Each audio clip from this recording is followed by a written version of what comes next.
So I'm going to start with perhaps the most famous case, which was the first one that Beacon Northern fought. Of course, it was under a slightly different and longer name in those days, because we're talking about 1894.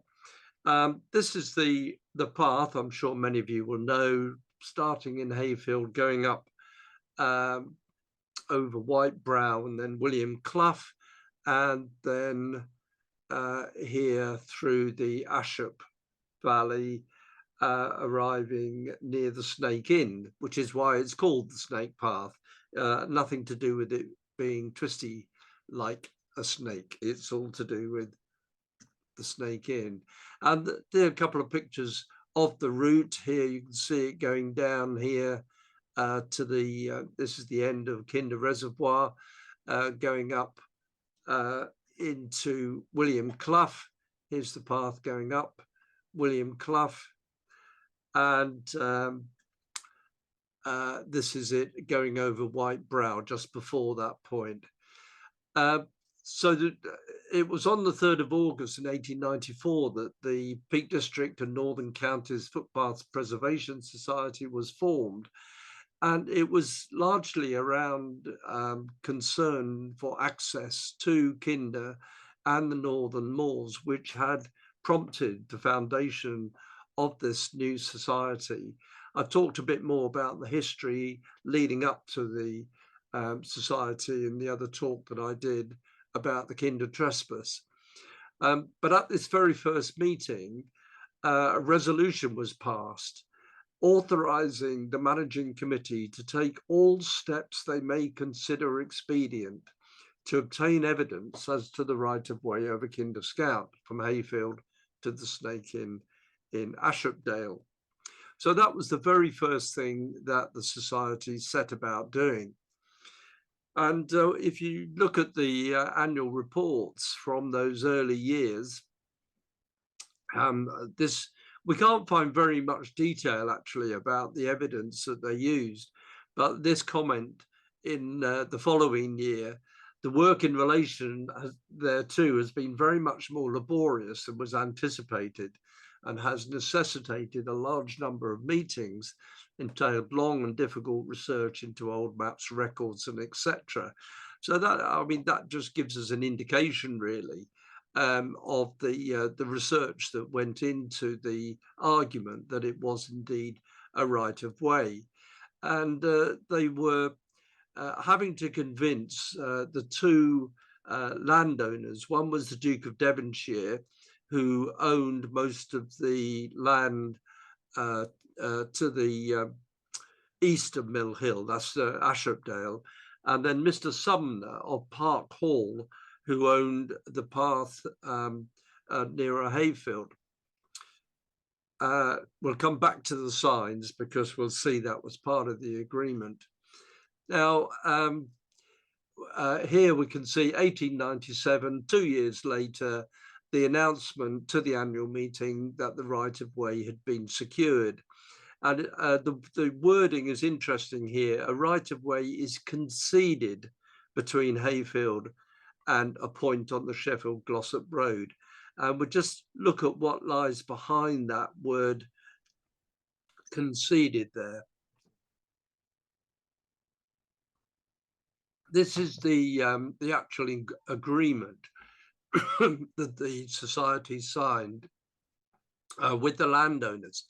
And what we can see here is that whereas the society, on behalf of the public, sometime since made the claim that a right of footpath available by the public exists and has existed from time immemorial between Hayfield and Woodlands, the Duke denies that any such right of footpath exists over or access across his estate. But he is willing to grant, as an act of grace to the public, a right to use a footpath over and across his said estate. And the Duke, out of consideration for the public interest, and in compliance with a request by the Society, has consented to dedicate the footpath, particularly shown and delineated by the red line on the plan. So, in fact, he never conceded that there was a right of way, but he was willing to grant it, as it says here, by an act of grace. So, thank you, Your Grace, for that act. Now, the agreement included a lot of conditions, and these are just some of them. I did have the original here, but I decided to give you a cleaner version. First of all, the footpath is delineated by a red line and can only be used on foot with no carts, carriages, or vehicles of any kind. And dogs have to be held on a leash. And at intervals of 440 yards, they have to erect posts and also provide a bridge. And all claims made on any other rights of way over such portions of the woodland estate must be abandoned by the Society. So this was very, very specific on a single route, and they had to agree not to pursue any other routes to either side of the one agreed. And then the Society shall at its own expense erect at Mill Hill notice boards of a substantial character with the name of the Society thereon, requesting the public to keep to the path delineated and not to trespass on the surrounding moors to disturb game, and also requesting the public not to use the said path when the moors are being shot over. It might be a wise thing to do anyway, except immediately after a drive. So you can imagine when shooting is going on, perhaps people waiting for the moment when somebody waves them across. But that, of course, is very interesting, because the whole of the dispute, which leads up to the Kinder trespass, was all about access to the rest of Kinder away from this route. Although, of course, as we pointed out before, the trespassers used the agreed route in order to get onto the moor. So it was part of the agreement that the Society would have these substantial signs, and that is part of the reason for the origin of the signs which were first erected in 1905, which we've become familiar with. This is sign number 2 down here in the right-hand corner here. This is at the start of the Snake Inn. You'll be familiar with this sign. It was actually added slightly later, 1906. But also you'll find on this first part of the Snake Path, these signs that were put up by the Hayfield Civic Trust, which completed a restoration of the path and recognizing the role of the Beacon Northern Footpath Society. And in 2017, we held a 120 years or 130 years, hang on, what was it, to commemorate. I was trying to find a copy of the poster, which I've got somewhere, but this was the group of us that walked to the whole of the Snake Path on that occasion. And this is the sign at the other end of the path near the Snake Inn, which is now closed, unfortunately. So that's a very brief reference to that first case. And as I say, we don't have a great deal of detail about the evidence that was supplied, not that I'm aware of anyway. It would be quite interesting to unearth that. So let's move forward now to the 1920s. And we're now talking about Benfield Footpath 91, which runs from this farm here, Far Benfield, and goes up here and joins this main track that goes up through Hyde's Farm, going up onto Werneth Low. So those of us in this area of Stockport know this area quite well, and we may have had the misfortune to walk this path because, as we shall see, It's not an easy path to walk. Now, what happened in 1924-25 was that the path became regularly obstructed by barbed wire and by other obstructions such as thorn bushes and branches, and it became a bit of a local cause célèbre. And the society was invited to do something about this by the Hyden District Footpath Preservation Society, which was one of our affiliates at the time. And the first port of call was the local Compstall Rural District Council. Here's the village of Compstall down here. And at that time, it was the parish councils who had responsibility for rights of way. And the landowners boycotted the meeting. They want nothing to do with it. And I think probably there were people on the Compstall Council who would be friends with or certainly acquainted with the landowners, the farmers who were trying to obstruct the path. So for that reason, Compstall Rural District Council refused to act, and there was a bit of a stalemate. So the society decided to organize some mass walks to highlight the situation. And the first one took place on June 1925 with 200 more people, including the society members and members of the Hyde Society. And I'm going to show you some pictures of this in a moment, which are quite astounding. But as soon as they tried to walk, obstructions quickly reappeared. Compstall still refused to act. And so in 1926, more mass, I won't call them trespassers because they were on the right of way, but mass walks. So here are some wonderful pictures which we've uncovered from our archive in Taylor House, taken by a photographer, I think it's Thomas Berwick or Berwick. And here you can see the people are gathering, and you might note, you know, smartly dressed gentlemen here, you know, with a wing collar and a bowler hat, another bowler hat here, because everybody wore hats, nearly everybody wore hats in those days. And then you've also got some young chaps here that have come along, presumably a bit of interest. And here we've got some ladies as well. Now here's the group setting off on the walk. And as far as I can make out, those of you that know the area, I think they're coming down the hill from Werneth towards Far Benfield. But it's interesting that the whole area is much more open. You know, fewer trees than there are today. And then we come to this picture, which is utterly astounding. I mean, how many people are there?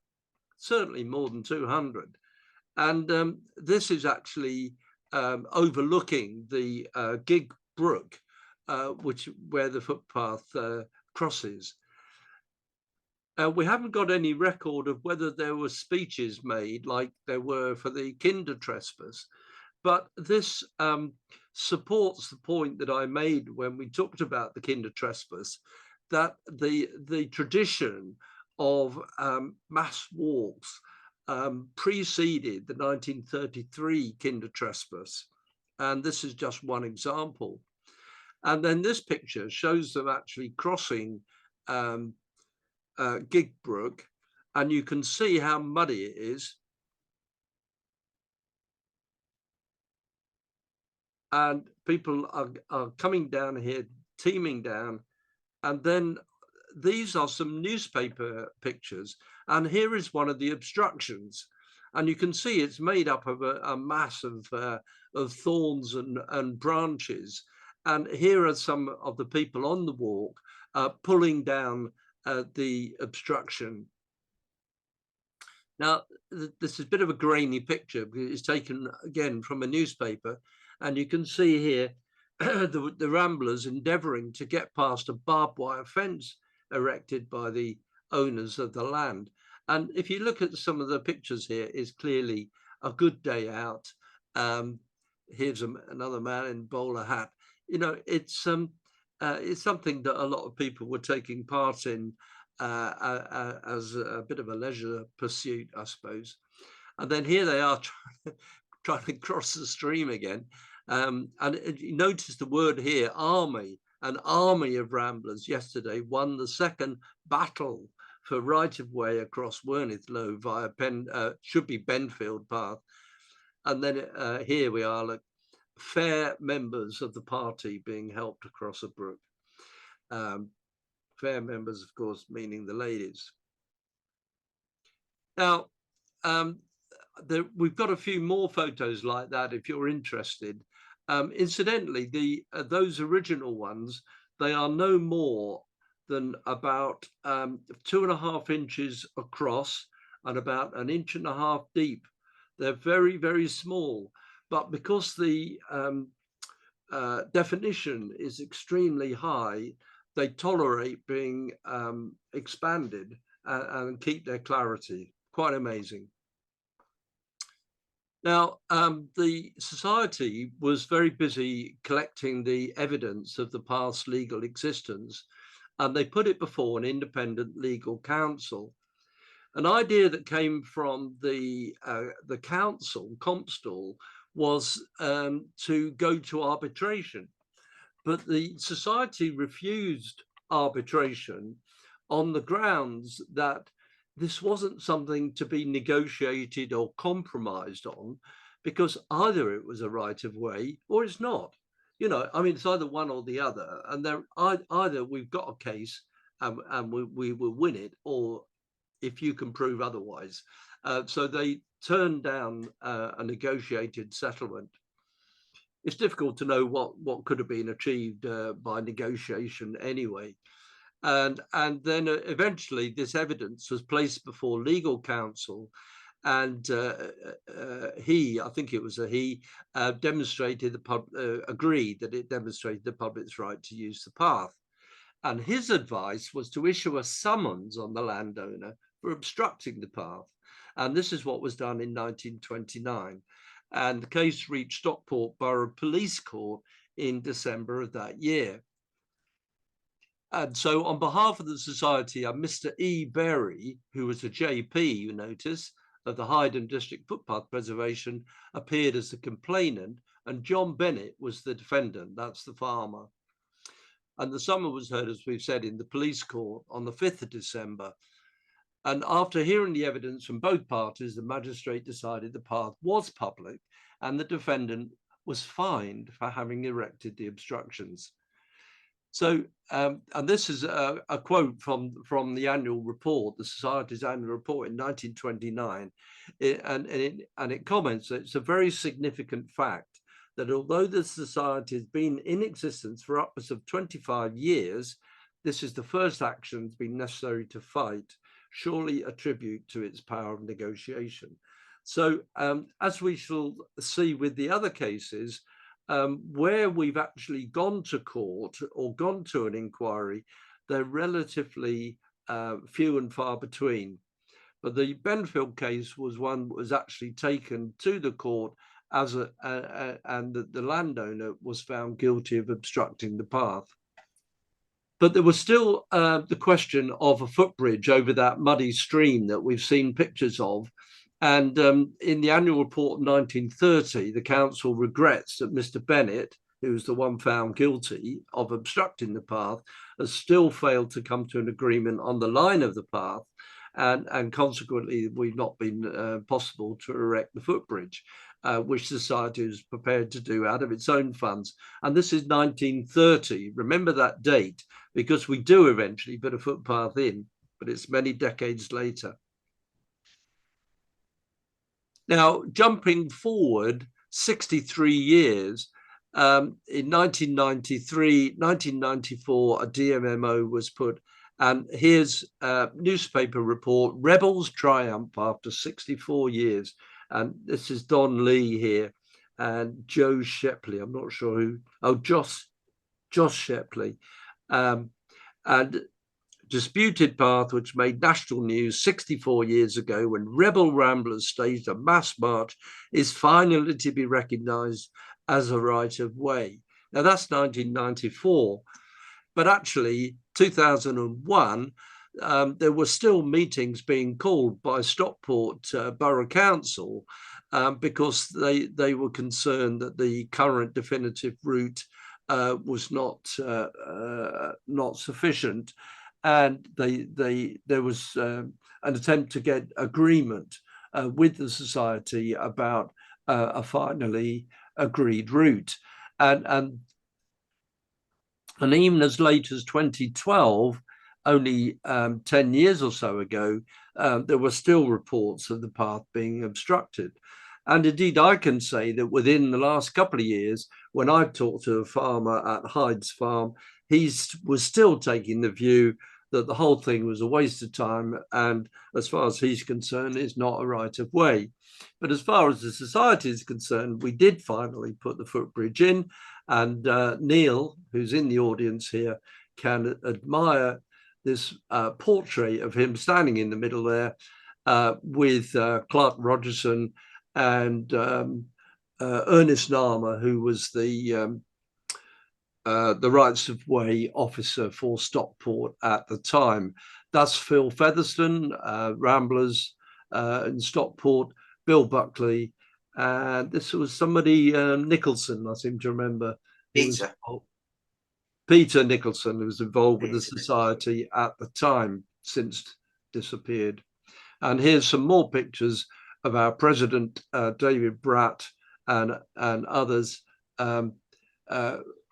dedicating the bridge to Adrian Littleton in 2015. So it had taken a very long time to get to this point. But we did finally get there. So I thought I'd have a look at the FID, and Simon Temple's our inspector, and he says, despite recent dry weather, the path is extremely boggy and slippery on the steep descent on the east side of Gig Brook, and there you can see it. And that's at that point there where the path crosses those contour lines. And then these are my photos I took. I think it was in January one year, a couple of years ago, when I went down there. And it isn't just by the Gig Brook. This is further up, actually.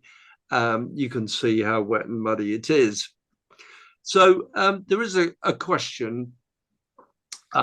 Edwin Royce, a member of the society, said it wondered whether it was worth going to so much trouble over the muddy little Benfield track.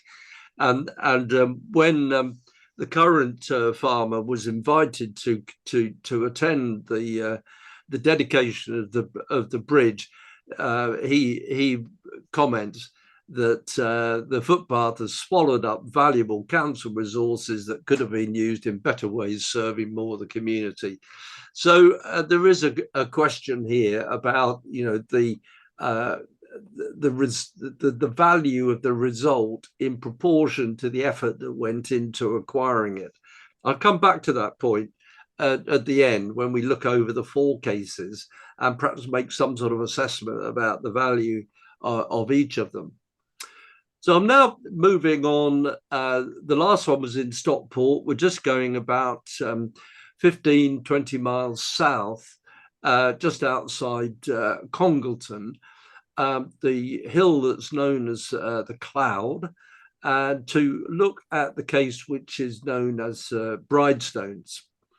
The Bridestones are actually a stone monument, which are just off the path, actually, but that's how it's come to be known.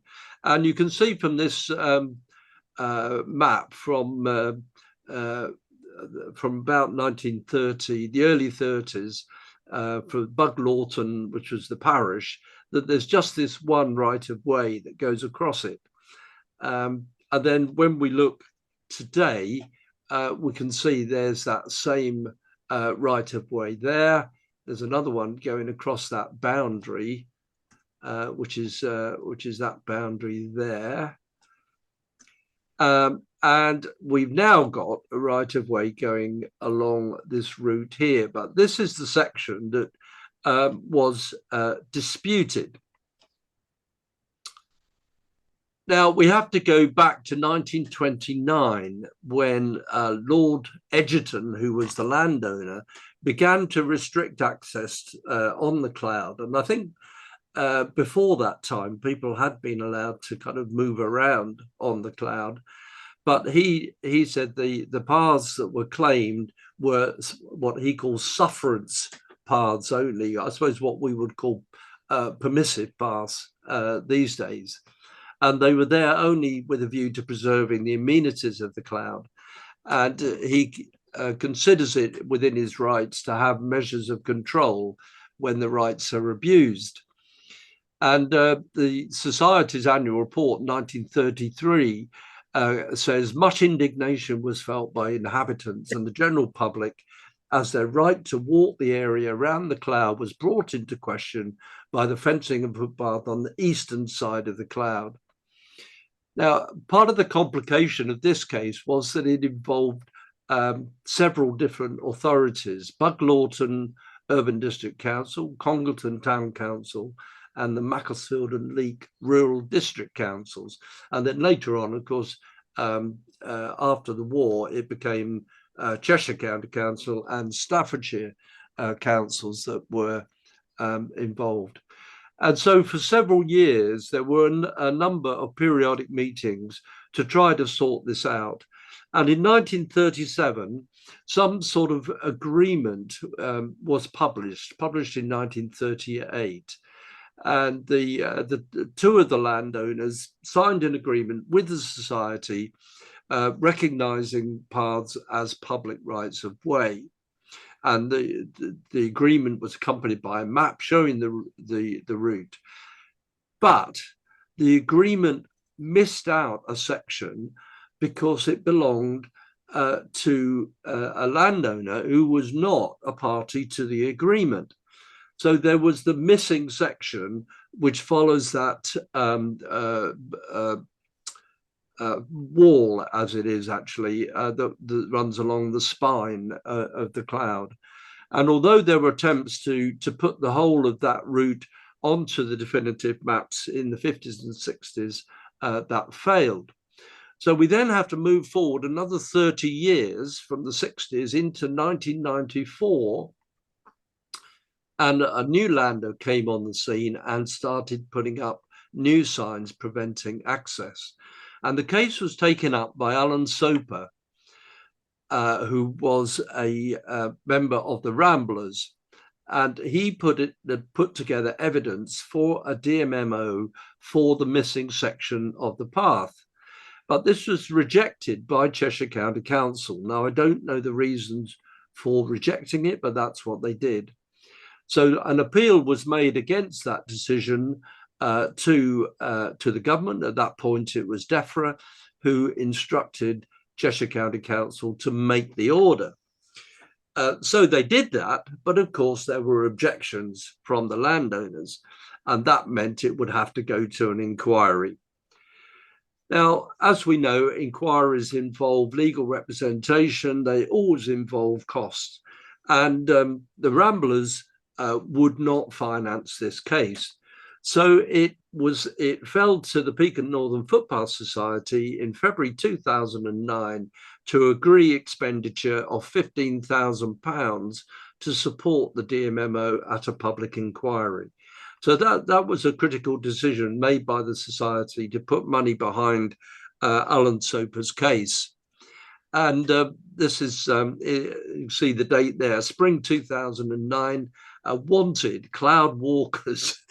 So this was an appeal for people who would be willing to give evidence at the inquiry about the use of the path, because there were two approaches, as is often the case when you're trying to prove a DMMO. One is that the route has been enjoyed by the public as a right of way for not less than 20 years, or that the highway's been created by common law by the dedication of the owner. Now, there were quite a lot of objections that were registered, One of them was from Anne Winterton, who at this time was the local MP. And she has written, I am, as you're aware, supportive of my constituents, Mr. and Mrs. Gilman, i.e. the landowners. She says she's aware of the background, and she makes the comment that user evidence was virtually non-existent, she thinks. There are plenty of alternative ways to access the cloud, and it seems unnecessary to add another, especially when Gosbury Lane is located so conveniently nearby. And she makes another comment down here, which I found interesting. She says, the farming community has adapted and changed to meet new responsibilities, but I consider that even greater access to agricultural land by the general public will place yet another burden on its shoulders. And she said, I know from personal experience that many walkers let their dogs off the lead as soon as they enter a field. And until people become more responsible, follow the country code, it would be better not to extend the opportunities for further distress and potential loss of valuable stock. Now, this letter would have been struck out as totally irrelevant because it does not address the issue as to whether it's a right of way. It's just her personal opinions that, you know, better keep the public off farmland. I suppose she does say that the user evidence is non-existent, but then, you know, that's not supported by any evidence. But I thought it was interesting. You get the same arguments from certain of the Tory MPs in particular. And I'm sure this is going to come up again with the current debates about right to roam and public access. Now, from the society's side, there were a number of key witnesses who were able to give evidence. And notice here, Miss Peggy Roger, interviewed at the age of 94, recalled that people used to go to the cloud through the farmyard. Now, Terry, who's involved in these cases, will always say that because they take so long to come to a conclusion, it's necessary to take affidavits from witnesses, because there's a fair chance that if they remember the path over many decades, they're likely to be elderly people, and therefore they're likely perhaps not to be with us by the time it actually gets to an inquiry. So and here's a witness who's aged 94, which bears out that precise point. And you can see here, I haven't quoted all the user evidence. This is the path, by the way, which we walked a year or so ago with David Bratt. Now, this is the PNF and Ramblers team. If you don't know these people, this is Harry Scott, this is Adrian Littleton, John Harker, this is Alan Soper, Rhoda Barnett, David Bratt and Terry Norris. And these four people here are still involved actively with the society. Now, although the case was won for the missing section of the path, there was still an outstanding problem of where the path went through the farmyard, which is the route of Rushton Spencer 51. And it currently went through this pipe. So after a lot of discussion, a diversion was agreed in December 2011. So this is the path that is used now, which departs from the original one, which misses the farmyard and comes round here. So that's Bridestones, and you can see it started in the 20s and was only resolved in 2011, 2012. That's how long it took. Now, moving on to our fourth one and most recent, this is Silverdale 14 at Jenny Brown's Point. And this started was brought to the attention anyway of the society in 1993. A member who reported the path was obstructed, and signs saying no public right of way appeared, and the footpath was signed over the foreshore. We'll come back to that. Now, just to remind you where we are here, we're up in Silverdale, Arnside area of Lancashire. This is up in the very northwestern tip of the Peak and Northern area. So we've gone from Staffordshire up to northern Lancashire, and this is Jenny Brown's Point. This is Brown's houses, and this is Brown's houses here, and this is the track. And then the path goes along the foreshore here. Now, this is how it looked just a few years ago with these signs: private, no public right of way, private land. And then it said, please keep to the public footpath pointing to the right over these rocks. And that's what the rocks look like. And I can assure you they are not easy to walk over. And that's even when they're dry. When the tide is in, it becomes more or less impossible unless you're very brave and you see these rescue rings here in case you get into trouble. So that was regarded by the society as totally unacceptable. And then this is looking at it from the other end. You can see the track here, and again, private land, no public access, no public right of way, private property. You know, I mean, it was pretty clear what was intended. This is a diagram showing this is the route over the foreshore. This is the route that was being claimed. So we're talking about a very short section of the path. This is not in dispute along here. We're probably talking about 40 meters of path.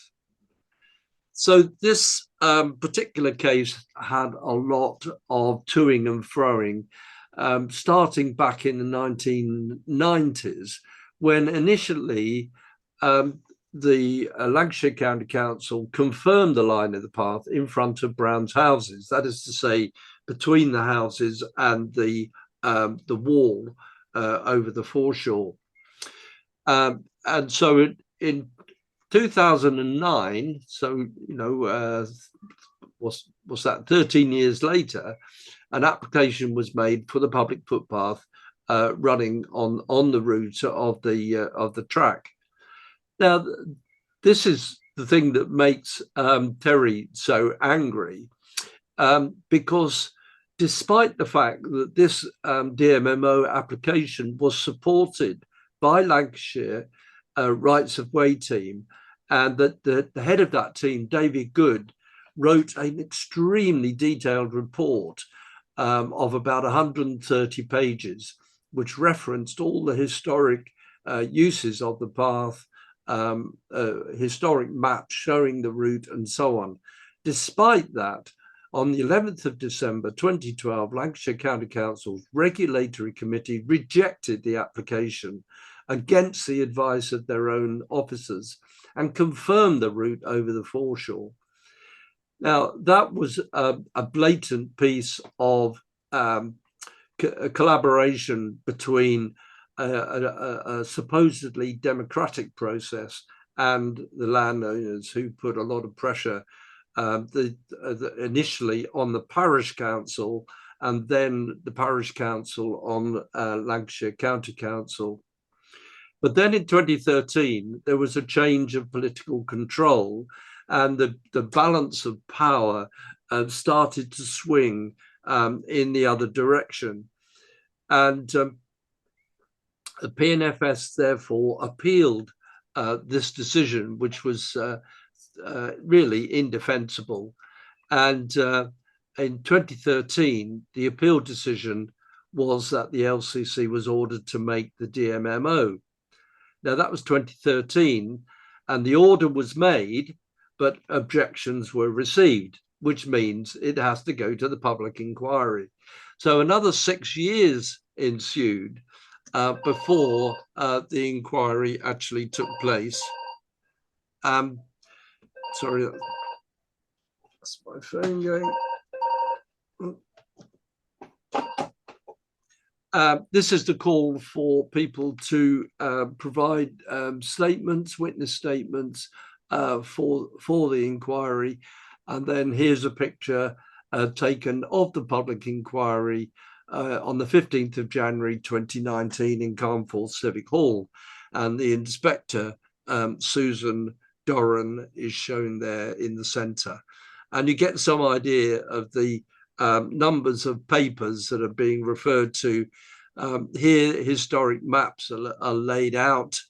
You can see here the serried rows of, this is where Terry and the PNFS members would have been, and the other witnesses, including for the landowner. And these are the boxes of evidence, and of course we've still got all these boxes of evidence stored away in Taylor House. And the conclusion of the public inquiry was in favour of the historic route on the track in front of the houses, and there was a mix of documentary evidence, for example, the 1846 tithe map, but there were other maps that were referred to and other records of use of the path, and also, again, witness evidence that was critical. So the inquiry was found in the favour of the society, and the path is now available to be used. And this group of old codgers, members of the society, walked the route last summer. You can see our signpost is there, and this is the route behind here through that gate. And when we were there, actually, we saw people hesitating to go through. So I think it probably could be better signed, but there are waymarker signs, but it does look still slightly intimidating to go through there. But we've got our sign there, so that should reassure anybody who's not certain about the route. So in conclusion, let me just make some comparisons between these four cases. The snake path, now Hayfield 64, Hayfield 47, Hayfield 46, because they're all in different sections, and Hope Woodlands 1, it's a total of approximately 10 kilometres or 6 miles. The Benfield case, now known as what's it in it's gone from my head here, BRE, what's the other part? Sorry, I'm just going to blank on that one. Anyway, BRE 91, that's about 600 meters, and the Congleton one is 563 meters, another 370, and Rushton 50 is 130. So you can add those together, and it's it's about a kilometre. The Silverdale one is, the actual path is 562 meters, but the disputed section was only about 40. So there's quite a difference in the length of the paths. And if we compare how long it took, the snake path was relatively quick. It only took 3 years. Benfield was 89 years, Bridestone's 82 years, and Brown Houses 26 years. Now, this is a purely subjective judgment here. The snake path, it has high usage and it has high significance, both historically and in terms of as a route across the Peak District, the Kinder Plateaus. So that was a battle that was definitely worth fighting, and many, many people have walked that route ever since. The Benfield path, on the other hand, has very low usage, and its significance is very low from the point of view of a walker. But arguably, it has a much higher significance in terms of the fact that the society showed it was willing to go to court and willing to back up its opinions with legal counsel. The Bridestones path, it has moderate usage, certainly, is quite a well-used path. And again, I think its significance is, I would judge, to be quite high in terms of its impact. And the Silverdale path along the coastal path there, it again has very high usage. A lot of people walk along there, and I think the path, the case was highly significant. So, as we can see, these cases take many years to resolve. Some of them literally take decades. It's required both expertise and persistence to win. And that's always something we have to remind ourselves within the society today, that we need that expertise and we also need to be persistent. It requires individuals who are willing to devote time and energy and determination over many years. So Alan Soper was the key agent who brought about the Bridestones achievement, and Terry Norris at Silverdale. Now, another thing I thought was of interest was the Benfield path clearly attracted a lot of newspaper interest. And as we saw, there were those photos. But in our folder at Taylor House, there are extracts from several newspapers writing long articles about the so-called Battle of Benfield. I don't think we get that these days. There isn't the same public interest. Now, you can generate a certain amount of interest through things like Facebook and Twitter, but the newspaper interest has diminished considerably. So we do have to think about other ways in which we can boast about our achievements.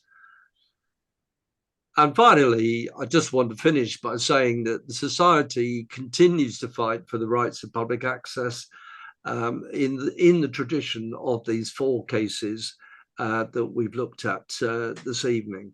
And we do that on behalf of all users of rights of way, whatever type of walker, runner, or pushing a pram or whatever. The Society's fundamental reason for existence is to fight for the rights of public access. And I think these 4 cases demonstrate what the Society has done in the past and what we will do again in the future if necessary.